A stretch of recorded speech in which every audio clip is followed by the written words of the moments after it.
Hi, I'm Josh Knobe from Cognitive Science at Yale. And I am John McWhorter. I teach linguistics at Columbia University and am contributing editor at the New Republic. Hey, and today we're here to talk about John's new book that's called What Language Is. And one thing I found really striking about your book was the idea that English is not sort of a normal language, but in many ways just a really weird or unnormal or strange kind of language. This is the oddest language that we're speaking, and one reason is that in the present tense, we have only a marker on the third person singular. We think of it as very normal that we have I walk, you walk, he walks, and then we walk, you all walk, they walk. There's only one known language that only has an ending in the third person singular and not in all the rest of them or in some of them, and it's English. English is full of things like that. And in What Language Is, I talk about how we are basically speaking a kind of conventionalized, bad old English. This is not what the language should be. We should be speaking something a lot more like German. The grammar is a lot less elaborate because of what Vikings did to our language with clubs and thick tongues starting in 787 AD. So keep going with this thing about the Vikings. So how exactly was it that the presence of these Vikings made our language so much simpler? It was a really interesting thing. Old English was what English was like. That's the language of Beowulf, and you've got the cases and very complex verb endings and all sorts of things that make a language hard. You've got the gender, it had masculine, feminine, neuter. And then Vikings come, and there were really, from what we can see, only about 250,000. And they got to England, and they married in, and they stayed, and they would have been learning Old English. They spoke Old Norse, a related language, but a different one. And what happened is that they learned Old English, but they learned it only partially, just like we only learn a language partially when we're taking languages in school. And as a result, their language, their bad Old English, became part of the general atmosphere. There's no such thing as school for most people. There's no media, and so language is an oral thing. Children started growing up hearing as much bad Old English as regular Old English, and that became, after some generations, what the language was. Nobody spoke Old English anymore. And next thing you knew, you had Middle English, which was a much less Baroque version of Old English in terms of grammar. And we are speaking a derivant of Middle English. And so the reason that we're not speaking something more like German is because Vikings learned English badly a very long time ago.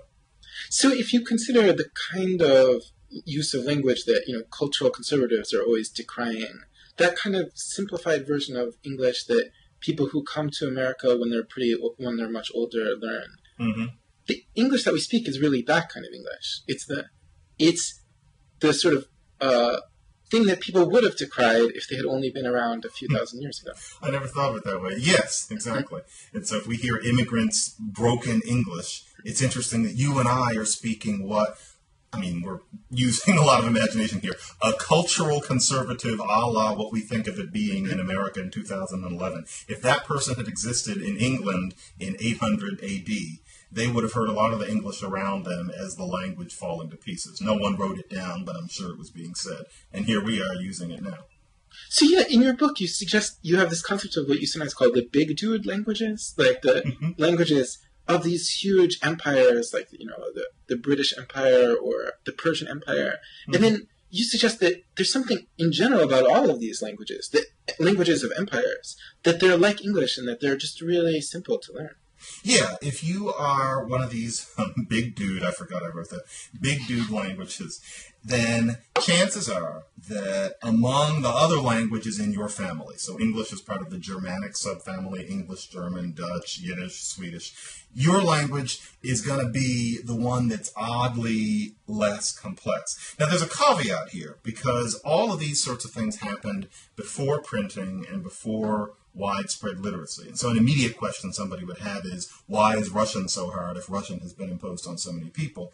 But that has largely happened in a situation where Russian is taught in schools and on the blackboard, and there's a media. And so Russian, as spoken by a peasant in Siberia, is not a broken down Russian in the way that, say, Middle English was a broken down Old English. But if it happened in antiquity, then English is strangely simple compared to, say, German. Persian is bizarrely simple compared to all of its relatives. Persian and Pashto, the language of Afghanistan and Pakistan, are close relatives, although Pashto doesn't register for a lot of us because we don't know many people who speak it. But they're variations on a theme. Pashto is nightmarish to learn. Persian is so easy to learn, sometimes it almost seems like somebody made it up, and that's because Persian was the vehicle of an empire. Latin is a nightmare. Spanish, less. And that's because what Spanish is Latin as it was imposed on Celts, and there was a simplification there. So what languages is partly about how there are different kinds of languages,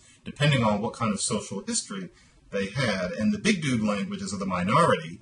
And what our perspective on language is comes from the fact that we happen to speak one of them, and so we think our language is normal and the other ones are strange, when really it's kind of the other way around. So what we really need is the concept of more complex concept of the old big dude. It's not really, if you became a big dude recently, since the time of writing, you'll still have all this complexity. It's the people who are big dudes, thousands of years ago, like the imposition of Latin on the Spanish. Those are going to be the languages that end up being weird languages since they're right. simple. Yeah, if Genghis Khan had imposed Mongolian on his subjects, then there would be a simplified Mongolian, for example, because there wouldn't have been writing. But if, for example, Mandarin Chinese is in the future imposed on large numbers of people in the world, which I doubt, but let's imagine it would happen, then it would not, quote-unquote, dumb down Mandarin Chinese, because we live in a different technological era. But if it happened way back, then it created languages that are much odder than we often know. So maybe you can give us a sense of what a normal language is like. Normal language is so complicated compared to what we're used to from English and French and even German that it's really hard to imagine how people speak it. And it's funny, a linguist isn't supposed to say this because we're supposed to feel like there is, and people differ on exactly the specifics, but we're supposed to feel that there's a universal grammar that all humans are specified for, and that all languages are variations on certain basic elements in a toolkit. And so for me to say as a linguist, wow, Polish is so complex compared to English that I can't quite believe that it isn't just a kind of a joke that Poles are playing on us and they don't really speak this language. That sounds rather naive, but really I don't think it is, because as somebody who is clinically insane and has always liked teaching himself languages for no real reason, I find that there really is a complexity difference, and complexity is very controversial in linguistics. It is not an easy concept, but once you've pushed through the thicket of that, there's a difference. And so, for example, in what languages, I give some information on Navajo. And Navajo is something we think of culturally because of the code talkers, etc. But if you look at the way that language actually works, quite simply, there are no regular verbs. And so you're looking at one verb and you're trying to get a sense of the pattern. How do you put it in the past? How do you put it in the future, subjunctive? And you notice that it goes boom, boom, boom, boom. Then you think, okay, there's a pattern. And then you look at the next verb and you notice that it actually goes boom, boom, boom, boom. Completely different. And you figure, well, okay, there must be two patterns. Then you get to the third verb and it's nothing like the other two. After you hit about verb 17, you realize, oh, wait. Every verb, you just have to memorize its forms. It's different for every verb. And imagine how many verbs there are in a language. That's Navajo. That's normal. If you look at most of the languages of the world, they're twisted and ingrown like that. The ones where you've got something like walk, walk, walks, walk, walk, walk, that's English. That's because something happened to this language. So, in your book, one example that you give that I found especially striking is about Black English. So you suggest that Black English is sort of even more of a big dude kind of language than standard American English. Josh, it's good to talk to you about this because you're reading it through eyes that are not mine, and you're coming at it in ways that I never thought of it. Yes, that is very true. Black English is a big dude version of English, because Black English was created by African adults. And they learned English, and they learned it darn well. So, for example, no black person says or has ever said thinked instead of thought. But it shaved off some of the corners. It rounded some of the corners. And so there's a small collection of things in Black English where it gets a pass on things that standard English has. So, for example, you can just leave off that third-person singular S completely. You can say, why you ain't called me instead of why haven't you called me. You don't have to do that inversion. And the reason for that, the reason that so much of Black English seems to be a relaxation of standard English, is because it is, and it's because of how it was created. But many of us hear Black English and we think, well, that's a perversion of what the proper language is. How come they don't always use the verb to be, etc.? Those are legitimate questions. But the funny thing is that the relationship between Black English and Standard English is exactly the same relationship as between Standard English and Old English. And so if we don't think of ourselves as speaking crummy Old English, then by extension, Black people we cannot think of as speaking crummy Standard English. It's just that language can be streamlined in those ways, and yet it stays a language. And so if a Martian came down and they plopped down in South Central instead of, Stamford, Connecticut, they would find the language in South Central just as hard to learn as the one in Connecticut. But Black English is a big, big dude. Let's keep that term. So, the reason you're suggesting that Black English is different from Standard English is that slaves had to learn the language as adults as opposed to as children? Mm-hmm.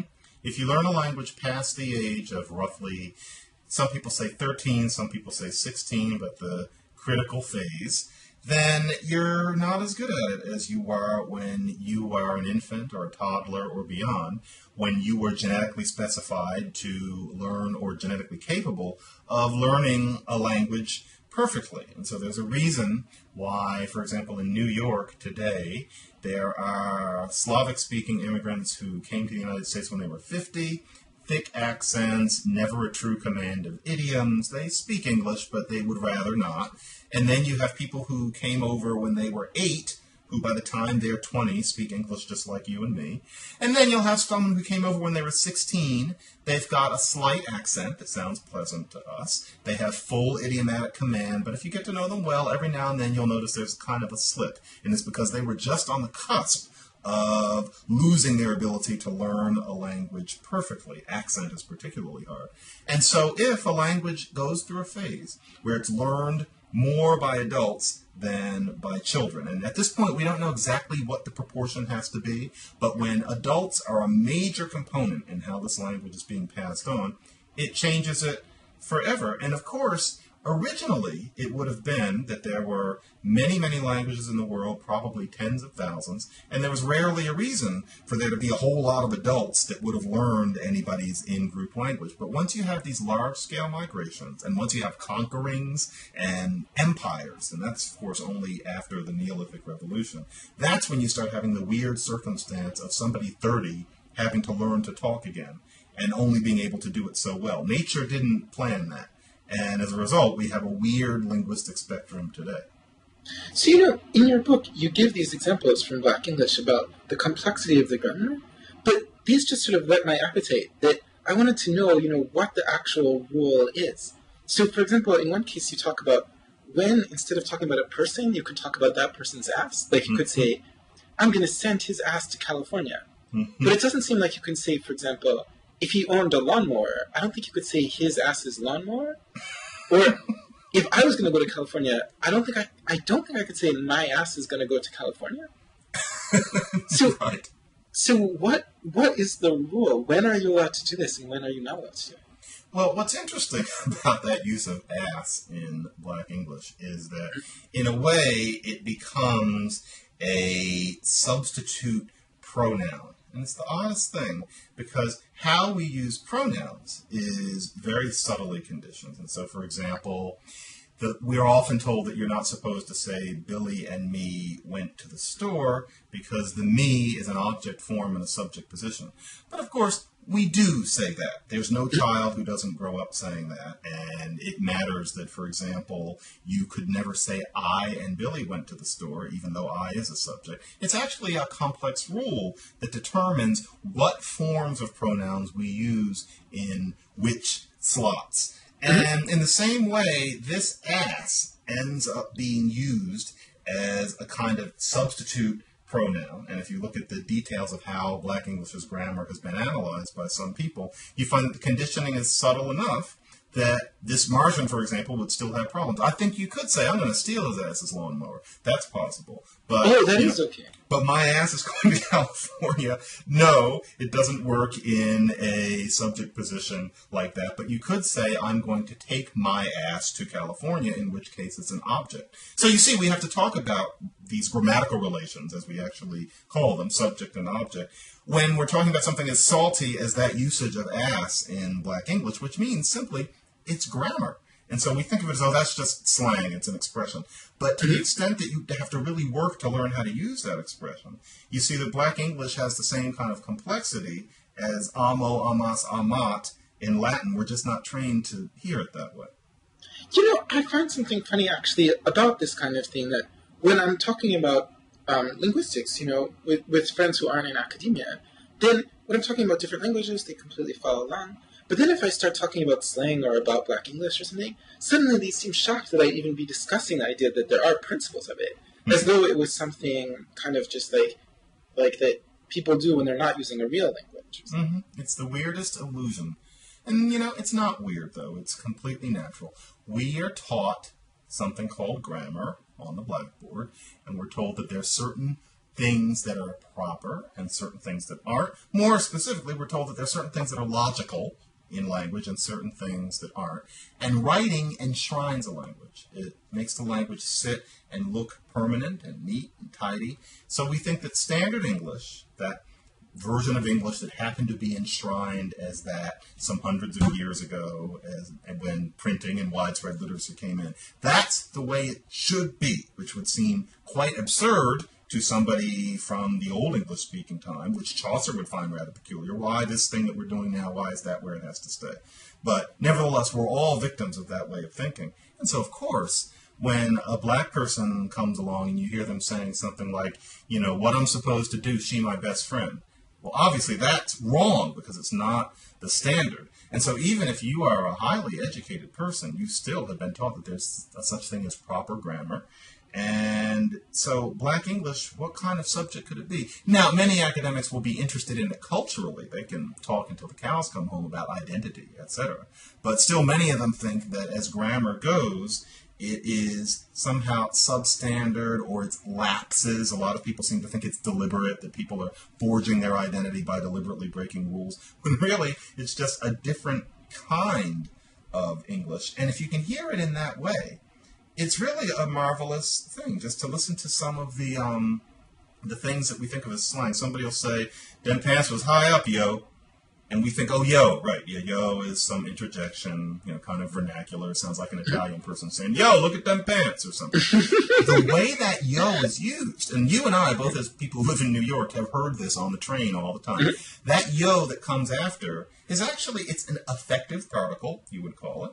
And it solicits a kind of warmth and asks for a kind of confirmation of understanding. And there are particles with that exact same function in, for example, Cantonese, Chinese. And if you look at a grammar of Cantonese, that will be analyzed as a particle along with other particles and how they're used together. We hear a Black guy on the train do it and we think, oh, he's just vulgar. But really, it's the exact same thing. The Martian would know, but we can't. So, yeah, I'm just curious about what the rule is for you. It seems as though when I tried asking other people about it for their intuitions, a lot of people had the intuition that if someone asked you a question and then you were just answering that question, you couldn't put yo at the end. Like if I said, when is the train coming? Someone couldn't say, the train's coming at 5 p.m., yo. But someone could say the train's coming at 5 p.m., yo, but only if I hadn't been already asking them that question. Is that right?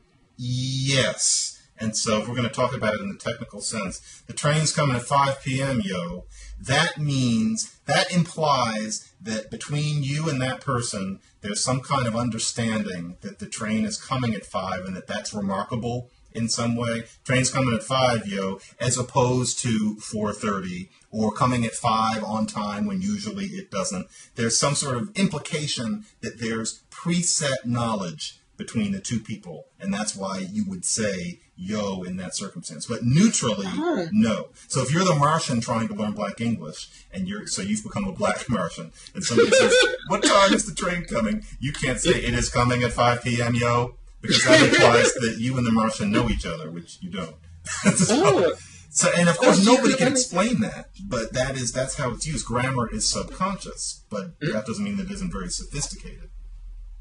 So, continuing with this grammar lesson, so when can I then drop the verb to be? You really want to know? Yeah, like when can you?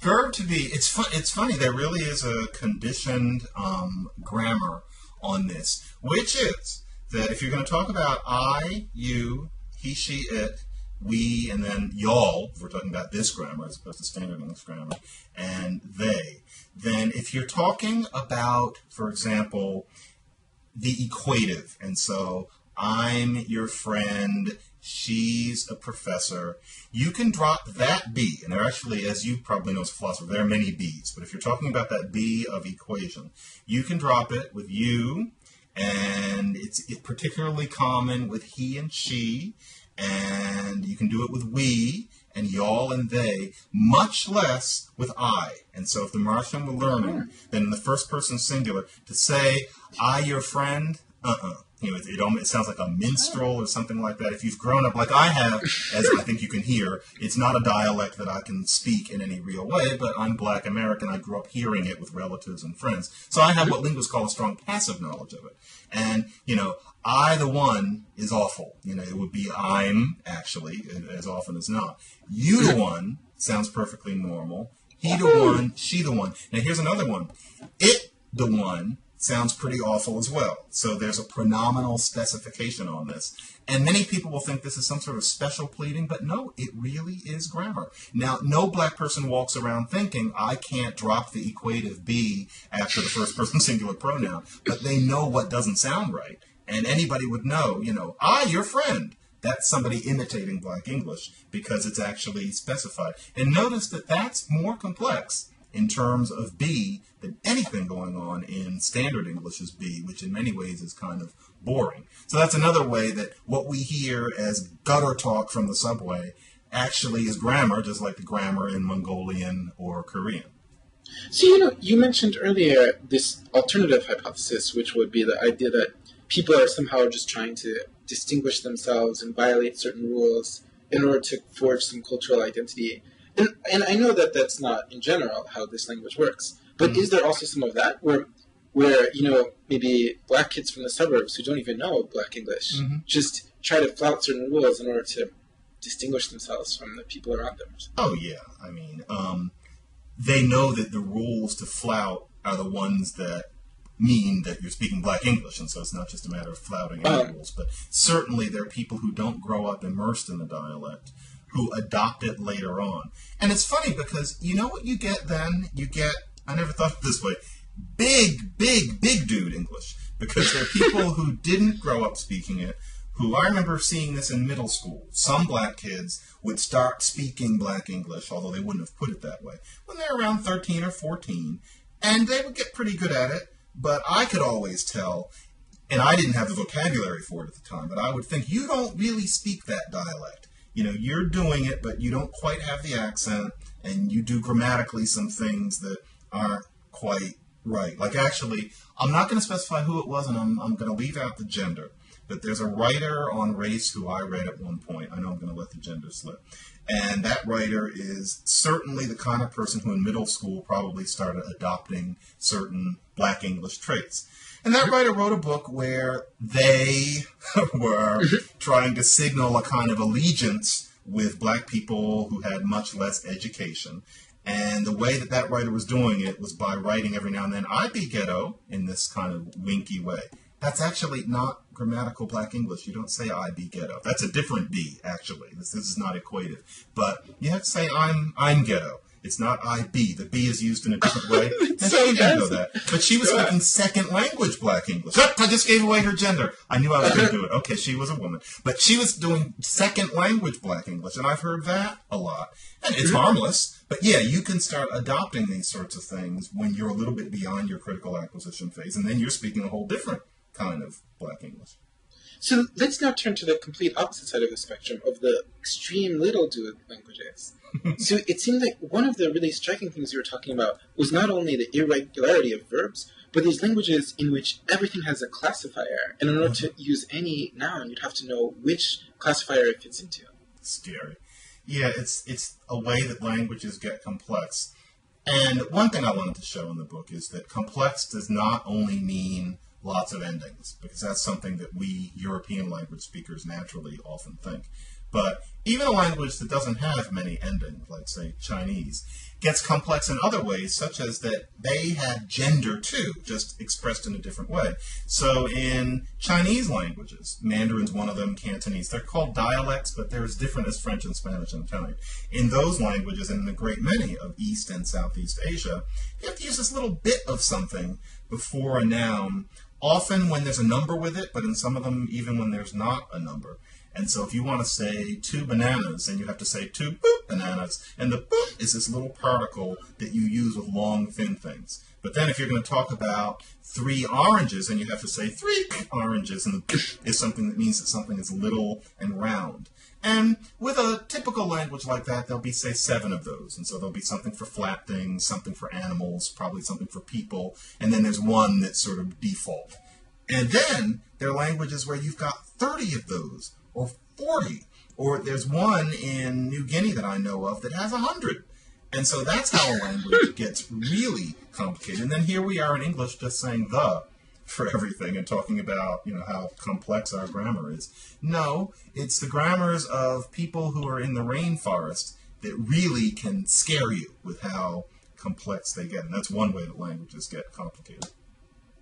So, you mentioned in your book, for example, that there's that in this case of classifiers for skinny things or flat things, that the news actually counts as one of those things. That the which? News and yeah. WS. Yeah, then you also get the metaphor. And so, for example, if in Chinese, when you're talking about the news, you use the which is for long, skinny things, you think, well, what is banana like about the news?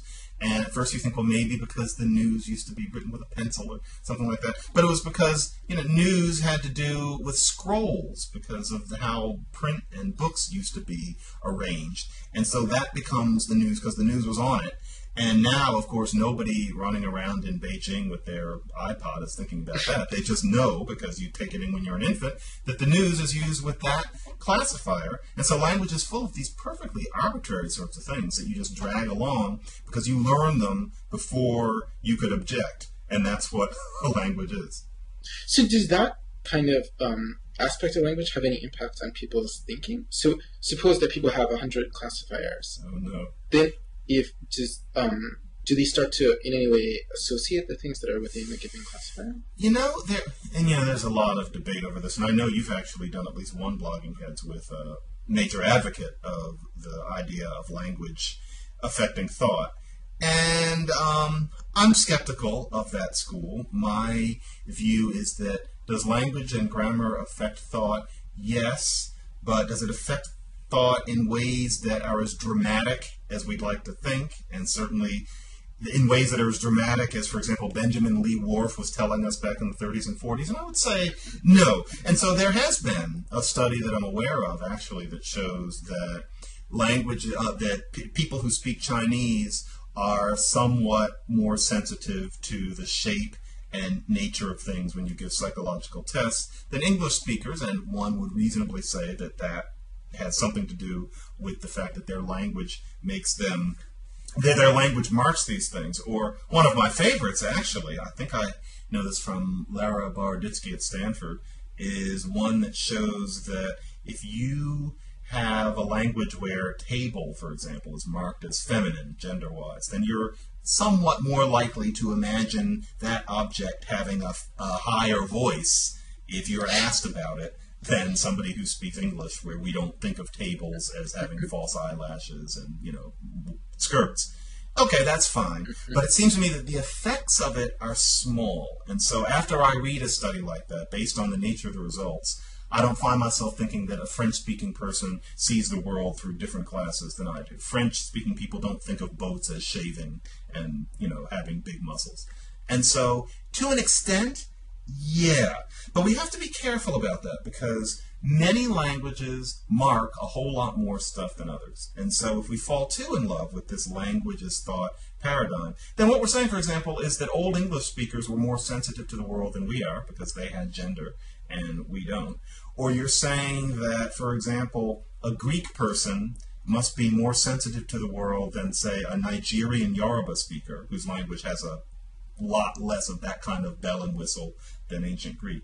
And that's not something I see in that literature. The comparative aspect can get kind of worrisome. So that's my wishy-washy answer. Yes, to an extent, but my question is whether it's to a dramatic extent. And so, in closing, I just wanted to ask, how did you first get involved in this kind of research? So how did you first begin thinking about the difference between these different kinds of languages and the way in which English is a very unusual language and why that might have a reason? Gosh, that's an interesting question. No one's ever asked it, and I don't think of it that way anymore. And you know how this started? I originally came into linguistics studying Creole languages that form very quickly when adults are brought somewhere and have to learn a language fast. And what happens is that they create a mixture of their native language and the language they're learning. And because they're starting from a position of acquisitional disadvantage, especially if we're talking about a plantation 300 years ago, nobody's teaching you formally, and you have no reason to want to learn the language completely, then the result is a much more streamlined version of the language than the native one.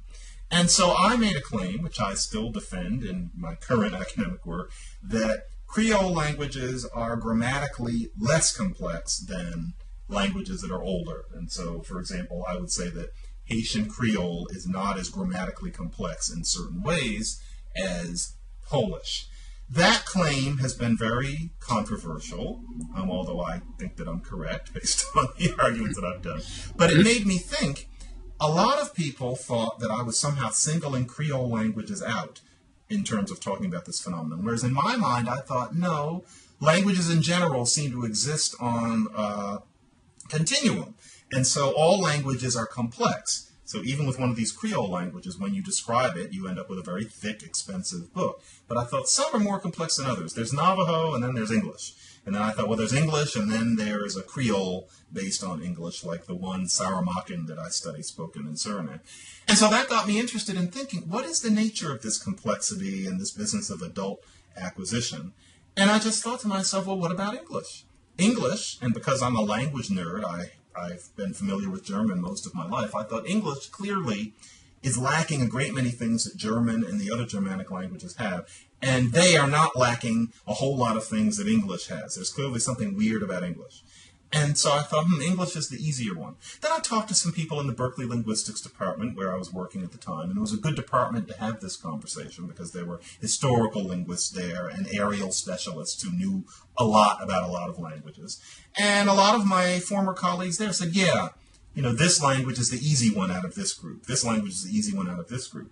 And I thought, I'll bet, and you have to go on these goofy hunches. I thought, I'll bet if you look up the history of each one of these languages that's been pointed out as easier, that there's been a whole lot of adult acquisition. And so I decided to test that hypothesis. And it comes out true every single time that I can think of. And so if Persian is strangely easy, well, wouldn't you know there was a Persian empire. If Moroccan Arabic is strangely easy compared to, say, classical Arabic, it turns out that it was imposed upon Berbers who certainly would have sanded it down. And so that's how this whole paradigm started. So now, for me, it's a matter of you start with Navajo, and then you have a whole continuum. And on one end of the continuum is Navajo. On another end of the continuum is a brand new language, like Saramaccan Creole. And then the other ones all fall somewhere in the middle. And English is nowhere near an extreme on the continuum. It's nowhere near Navajo. And if anything, it's closer to Saramaccan. And I just find that an interesting way to look at these 6,000 languages of the world. And so I guess I just kind of took that ball and ran with it. But it was all just a chance matter of controversy, hunches, the department I happen to be in, and being kind of a language nerd. And here we are talking about it on Blogging Heads. Yeah, so, maybe, the traditional way of thinking about it is that there's this kind of phenomenon of creolization, But you might think there's really a broader phenomenon that's just one subtype of, and that is languages acquired by people as adults. Mm-hmm. That's yeah. So then you might think whatever is interesting about Creoles, that same thing is going to be interesting about all these other cases in which someone, say the Persians just conquer some group of people and then impose Persian on them. It's not a Creole, but it still has that same kind of phenomenon, that it's a language acquired by people as adults. And so it's going to show those same processes, this streamlining that we see in the case of Creoles as well. You have nailed it. And actually, the whole Creole language field is slowly coming around to that way of thinking, that what we're talking about in general is what linguists call second language acquisition, and that we're seeing signs of that in various languages. And I definitely think of all of these things as variations on that one theme. Normal language is spoken by 6,000 people and is hugely complicated, and no one ever learns it past adulthood, past infanthood.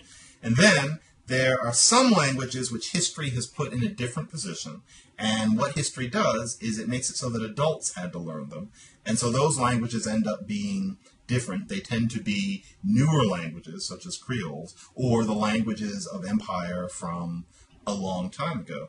And yeah, I find all of that fascinating, and sometimes it ends up stepping on socio-political toes, and what you call Black English does too. And so, as I say in the book, many people would rather say that Black English is an African grammar with English words, because then, although they're not thinking of it this way, you step around the whole issue of why Black English seems simpler or quote-unquote broken. When really, I think the issue is just that there is this grand array in the world of degrees of second language acquisition and how they've affected various languages. And if anything, I think that just makes all the languages of the world look really neat, as opposed to it being just this butterfly collection of 6,000 languages that are just interesting in that they're all different. I think that there's more than that they're different. They're different in particular systematic ways. And as much academic literature as I've written about this, in what languages I try to get some of this across with jokes and asides and, explaining how I come across these things in real life. And luckily, Gotham Books actually let me publish that. And that's the book that we're talking about now. So on that happy note, maybe we should conclude. Thanks for joining me, John. Thank you very much. And so, yes, let's do this again. Bye,